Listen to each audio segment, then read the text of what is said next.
Hi, you nines. So essentially you guys are going to be doing a different task to the other year nines because, well, essentially you did the task that they're doing now last year. So yours is going to be a little bit different and you have some options.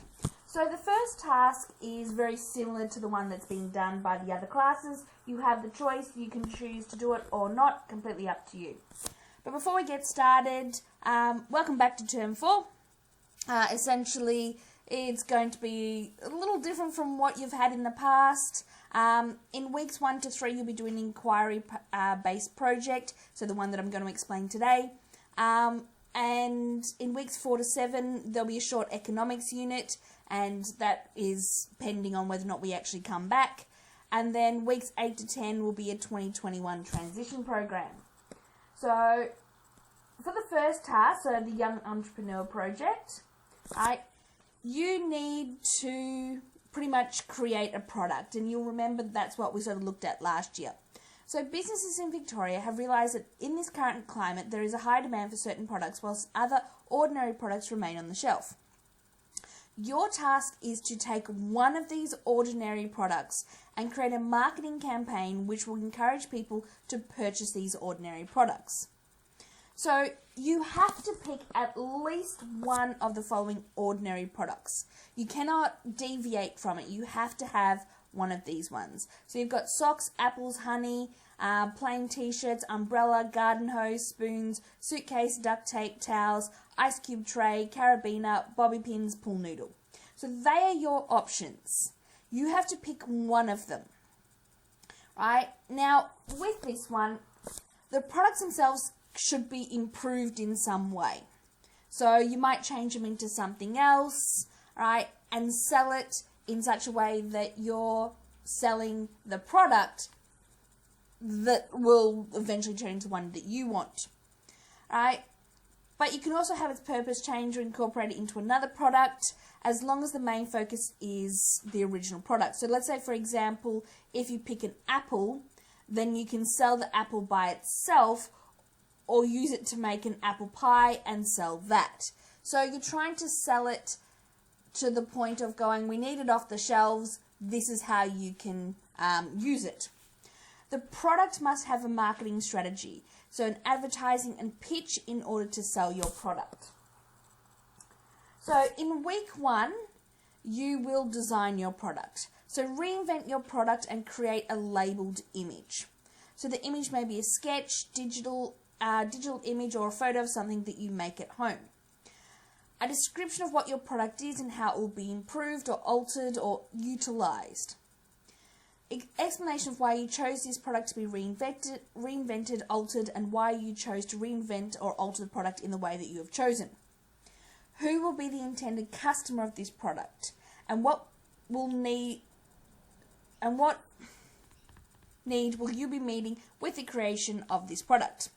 How your product will be packaged. So you can't just go, oh, here you go, apple in a bag.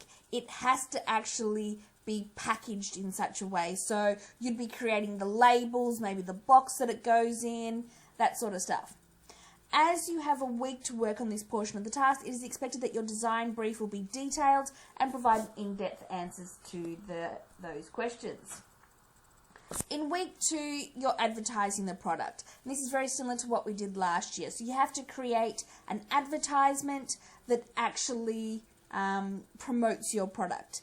And it could be any way you want, right? So a description of what the product does, an image of your product, how your product will make lives easier or meet the needs of the public, who will buy your product, a jingle or a slogan, and how you present it. It could be video recording, animation, poster, storyboard, or pitch any idea you want. So you can present it any way you want.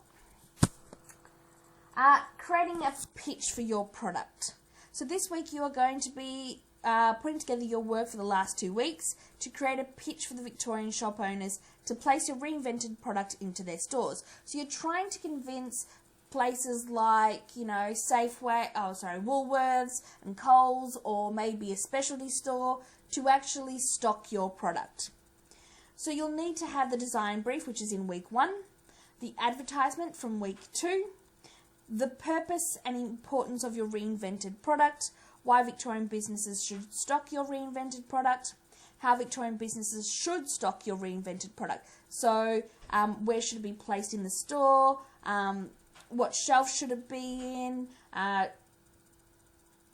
should there be products that are similar to it around it, how much Victorian businesses should sell your product for, so give reasons or breakdown as to why it is that cost, and then any other important information that may encourage Victorian businesses to stock your reinvented product. You can present the pitch in any format, as long as it contains the relevant information and contains an engaging element, so it's well presented. So, for example, you can do it as a PowerPoint, you can do it as a business report, you can do it as a video, and like you did with Shark Tank, you could do it on Canva, or the other poster websites that you know, the informational poster, whatever you want. The live lessons will still continue in the week, right? And this will be your opportunity to ask questions, and we'll go through each section. So in week 1, we'll be focusing on the design. In week 2, we'll be working on advertisement. In week 3, we'll be working on the pitch, right? You must make sure that you attend to make the most of the resource. So that's the first task. The second task is the COVID box project. So what you'll need to do is essentially create a box, but I'll explain more. So the task pretty much is fairly simple. So the coronavirus disease is an infectious disease caused by a newly discovered coronavirus. Most people who fall sick with COVID-19 will experience mild to moderate symptoms and recover without special treatment.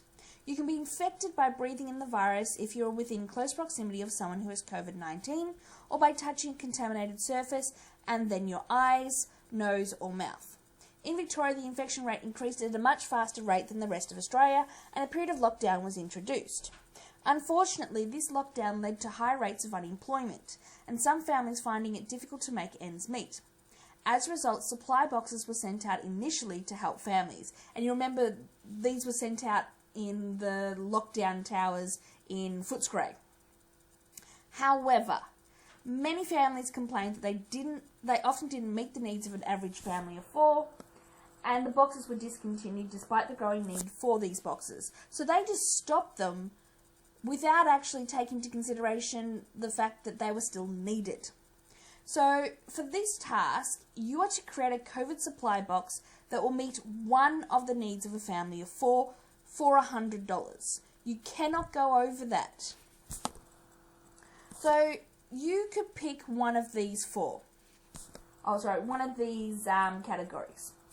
So food and basic home needs supply box for a fortnight. So you can have a focused food box, i.e. vegetarian, vegan, gluten, as this was a major issue when they first brought out the boxes, so they were just providing basic foods but didn't take in any dietary considerations into account. So the food and basic home needs, it needs to last them for a fortnight. So that $100 has to cover everything. Another box could be the early learning supply box. So this could be for young children. And we're talking like kindergarten kids and things like that. You are to assume that they do not have existing supplies, and I'll explain that further. So you're trying to, get toddlers and kinder kids to be engaged, to learn some things that they would normally learn at kinder, right? And to also keep them out of their parents' hair. So you need to provide certain supplies. Primary school supply box, online and home learning, also engaging activities, right? Same as secondary school. So you're supplying supplying products that will help them with their education whilst they're at home. The mental well-being supply box is something that should have been brought in and never was, right?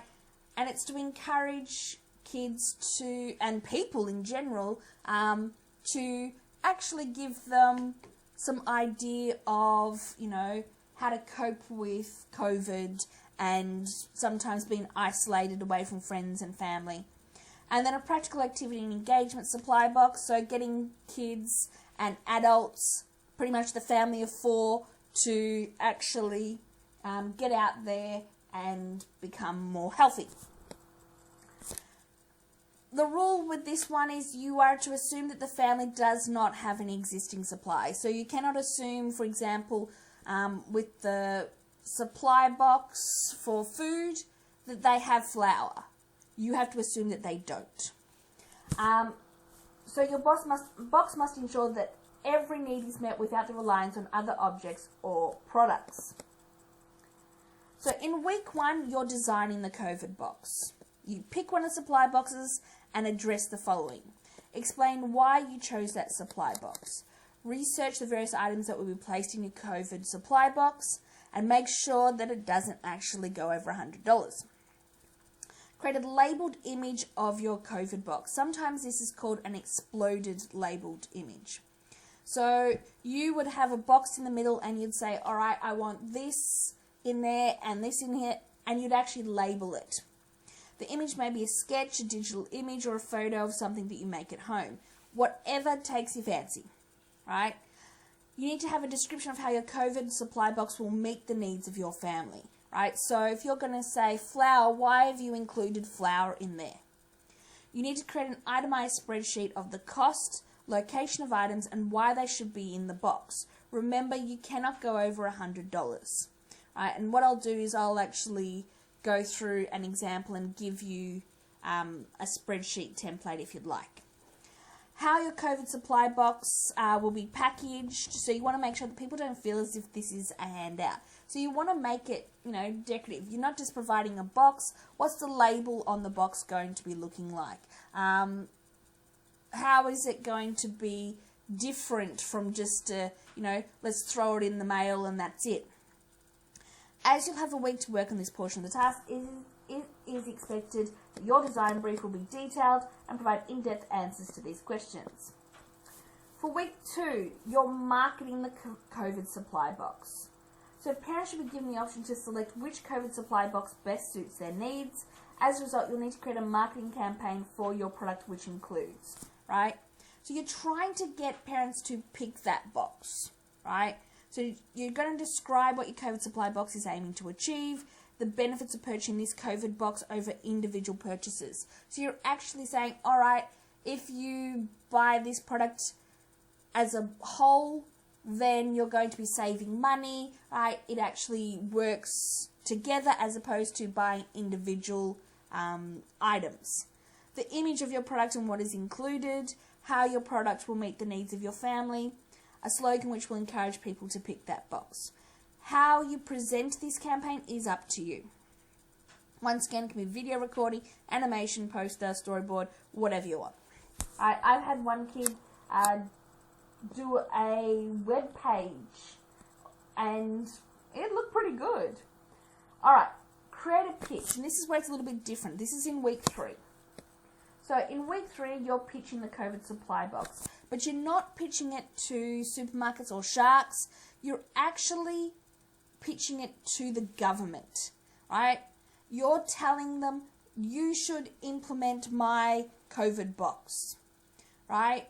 So the design brief you include, the advertisement or your campaign you include, the purpose and importance of your supply box. So you're trying to convince, let's say, let's go with Dan Marino because he is, Molino, because he is the education minister at the moment. So maybe you're going to do the primary supply box. You try to encourage or convince him to actually take up your box.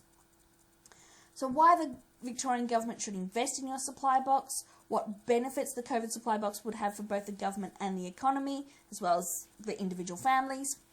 Any other important information that may encourage the Victorian government to invest in your supply box. Once again, you can present it any way you want. It can be PowerPoint, business report. You could have a letter to the government if you wanted. Video, etc. Alright. Once again, live lessons still continue, so make sure you attend. It is a little bit different. The first one is very similar to the one you had last year, but I reckon the COVID box is a little bit different, and they're essentially equally the same in regards to, difficulty. I would recommend the second one, but it is completely up to you. We'll go through it again in class, however, it's up to you. Have a good day.